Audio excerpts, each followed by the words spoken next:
Les habits neufs de l'empereur, un conte d'Andersen. Il était une fois un empereur très coquet qui adorait les habits neufs. Sans cesse, il commandait des tissus et des vêtements magnifiques à ses tisserands, ses brodeurs, ses tailleurs et ses couturiers. Il changeait de tenue à toute heure, du jour et même de la nuit. Il passait de longs moments à s'admirer dans ses miroirs et de plus longs encore à se promener dans sa ville très gaie, vêtue de ses habits neufs. Rien ne l'enchantait davantage que d'entendre les gens s'exclamer sur son passage. Quel superbe costume! Que la traîne est gracieuse! Que la coupe est parfaite! Ah, que cela lui va bien! Alors il souriait de bonheur. Un jour, tandis que cet empereur très coquet souriait de bonheur, il entendit deux hommes annoncer: « Nous sommes tisserands de talent, sachant faire un tissu étonnant. Ses couleurs et ses dessins paraissent irréels, mais son pouvoir est exceptionnel. » Poussé par la curiosité, l'empereur s'approcha et les questionna. Les deux tisserands s'empressèrent de lui révéler que leur tissu était invisible pour les sots et les nigauds. Évidemment, ils se gardèrent d'avouer qu'ils étaient de fripons. Un vêtement confectionné dans cette étoffe et sans prix, songea l'empereur très coquet. C'est un habit comme celui-là qu'il me faut. Grâce à lui, je saurai qui est intelligent et qui est sot ou nigaud autour de moi. Il invita les deux tisserands au palais, les installa dans la plus belle des salles avec leur métier à tisser, puis pour qu'ils fabriquent au plus vite cette étoffe de rêve, il leur donna 1000 écus, 1000 fils de soie de toutes les couleurs et 1000 fils d'or.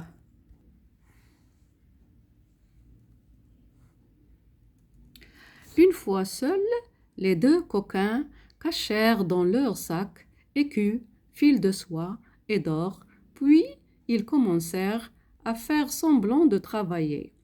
Le lendemain, le surlendemain, 8 jours durant, ils redemandèrent des écus et des fils pour les enfouir dans leur sac et bien sûr ne tissaient que du vent.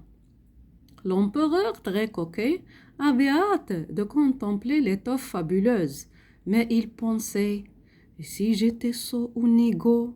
Et si je ne voyais pas le tissu ?» Un beau matin, il envoya donc son premier ministre auprès des tisserands. Quand le vieil homme entra dans la grande salle, il écarquilla les yeux. Pour en avoir le cœur net, il enleva ses lunettes, les rechaussa, les enleva de nouveau. Il croyait avoir la berlue. Sur les métiers à tisser, il n'y avait rien, absolument rien. « Serais-je sot ou bien nigaud ?» se demanda-t-il avec effroi. Si tel est le cas, personne ne doit s'en douter. En toute hâte, il déclara aux deux coquins qui le pressaient de questions à propos de leur tissu fabuleux. « C'est une merveille, c'est une splendeur !» Puis il rechaussa ses lunettes et courut rejoindre l'empereur très coquet.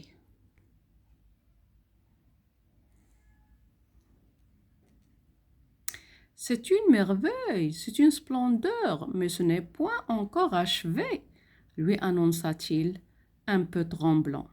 Les jours suivants, les deux fripons réclamèrent encore des écus, des fils d'or et des fils de soie.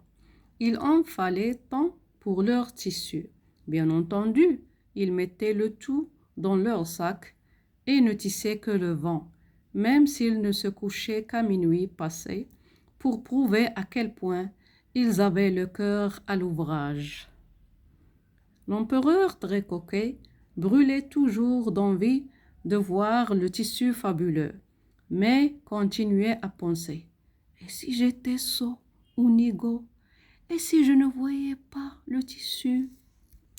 Aussi envoya-t-il auprès des deux tisserands son grand chambellan, qui évidemment sursauta en découvrant les métiers vides.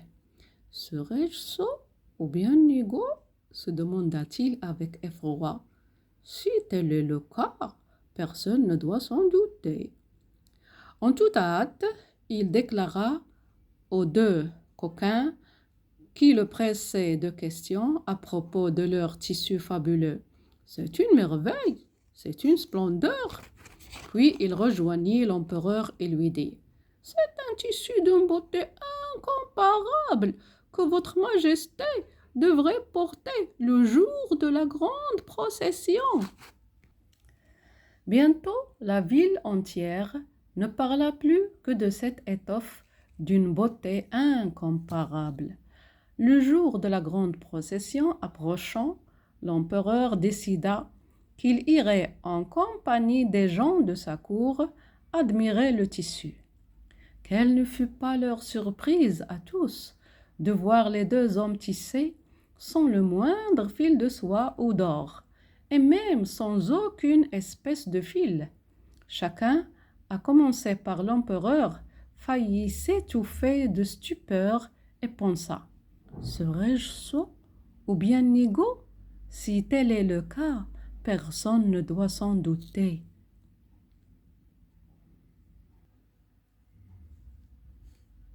Mais l'empereur fut le premier à s'écrier: c'est une merveille, c'est une splendeur, c'est admirable.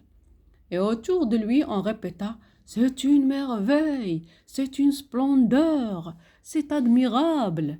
Alors, en guise de récompense, l'empereur Drécoquet donna aux deux coquins le titre très envié de gentilhomme tisserand, beaucoup d'écus et de fils, tout en les implorant de se hâter afin que l'étoffe merveilleuse soit achevée pour la plus belle fête de la ville, la grande procession.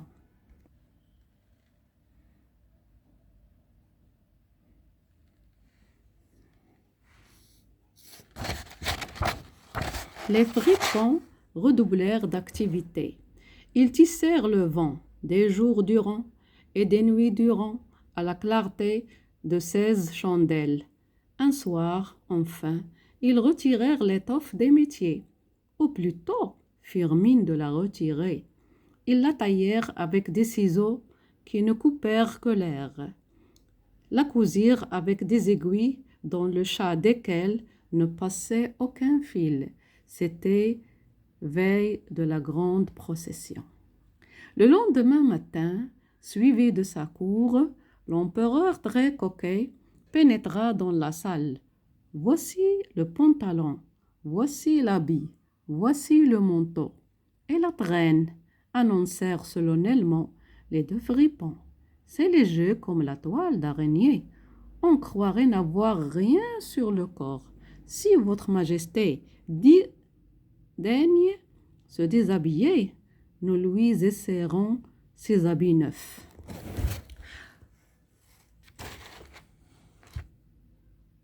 L'empereur sourit, obéit, leva les jambes comme pour enfiler le pantalon, tendit les bras comme pour mettre l'habit, baissa les épaules comme pour revêtir le manteau. Le grand chambellan et le premier ministre se baissèrent comme pour ramasser la traîne, élevèrent les mains comme pour la soulever. Puis, lorsque l'empereur s'approcha de son miroir, ils s'exclamèrent avec toute la cour: quelle coupe élégante, quel dessin, quelle couleur, quel précieux costume! L'empereur très coquet s'admira dans son miroir, sourit de bonheur et avoua: je crois que je ne suis pas mal ainsi.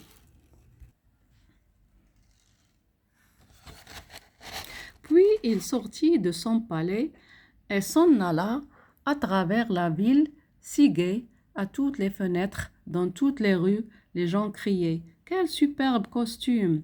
Que la traîne est gracieuse! Que la coupe est parfaite! Ah, comme cela sied bien à l'empereur! Soudain, de la foule, une voix d'enfant s'éleva haute et claire. Mais l'empereur n'a pas d'habit. L'empereur est tout nu. L'empereur n'a pas d'habit, l'empereur est tout nu, chuchotèrent d'autres enfants en riant. La nouvelle se répandit comme une traînée de poudre et brusquement la foule imita le premier petit enfant. Elle cria « Mais l'empereur n'a pas d'habit, l'empereur est tout nu !»